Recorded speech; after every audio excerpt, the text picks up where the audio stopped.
और जब नंबर बढ़ते हैं तो जो हमारे संसाधन हैं उनकी कमी होने लगती है। और ऐसा ही कोरोना के बढ़ते संकट के बीच दिल्ली में दिख रहा है।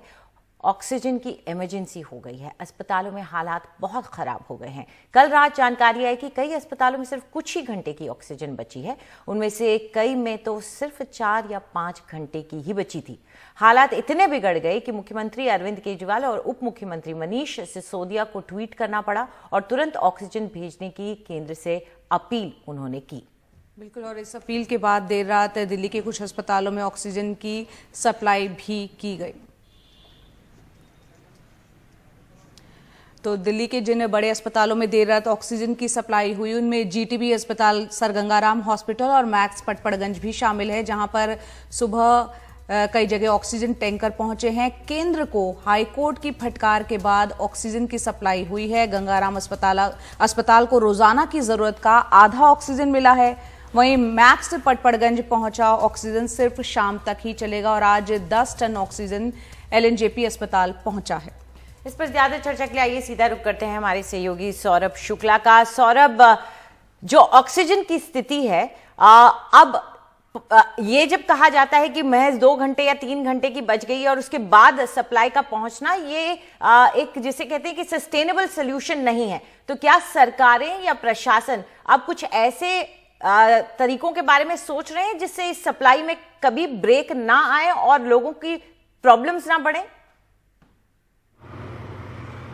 देखिए, बिल्कुल अंजलि, एक बहुत वैलिड पॉइंट है आपका, लेकिन देखिए अभी भी जो खतरा है वो टला नहीं है। दिल्ली के स्वास्थ्य मंत्री के अनुसार दिल्ली को रोज 700 मीट्रिक टन ऑक्सीजन की ज़रूरत है, लेकिन जितना ऑक्सीजन अभी तक मिला है वो पर्याप्त नहीं है। और आपको बता दें, थोड़ी देर पहले हमारे मैक्स हॉस्पिटल के सूत्रों से बात हो रही थी। अंजलि, जैसे ऑक्सीजन पहुंचा है रात में 3 से 4 बजे के करीब, सुबह कह लीजिए 3 से 4 बजे के करीब, वहाँ पर ऑक्सीजन खत्म होने लग गया था। वहाँ के जितने भी ऑफिशियल हैं अंदर अस्पताल के, वो परेशान होने लग गए थे। लगातार फ़ोन कॉल्स किए गए, दिल्ली पुलिस के साथ कोऑर्डिनेट किया गया, तब जाके सुबह 7:30 बजे ऑक्सीजन सिलेंडर, जो ऑक्सीजन का टैंकर है वो पहुँचा, और वो भी शाम तक के लिए पर्याप्त है। रात तक के या कल सुबह तक वो नहीं चल सकता, क्योंकि लगभग 250 से ज़्यादा मरीज मैक्स पटपड़गंज में एडमिट हैं।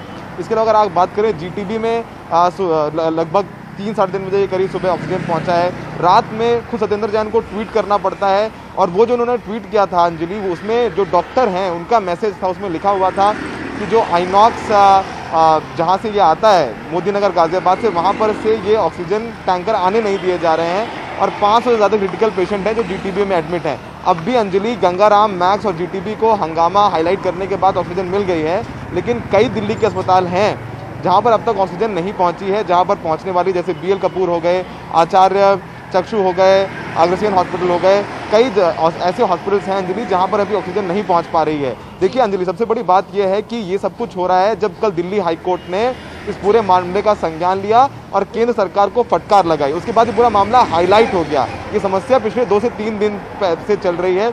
लगातार ये अस्पताल केंद्र सरकार और दिल्ली सरकार को लिख रहे थे, लेकिन सबसे बड़ी बात यही आती है अंजलि कि हम लोग इस बात का इंतजार क्यों करते हैं कि जब लोग मरने की कगार पर आ जाए, जब हमारा हेल्थ इंफ्रास्ट्रक्चर कोलैप्स होने की कगार पर आ जाए, तो संज्ञान लिया जाए।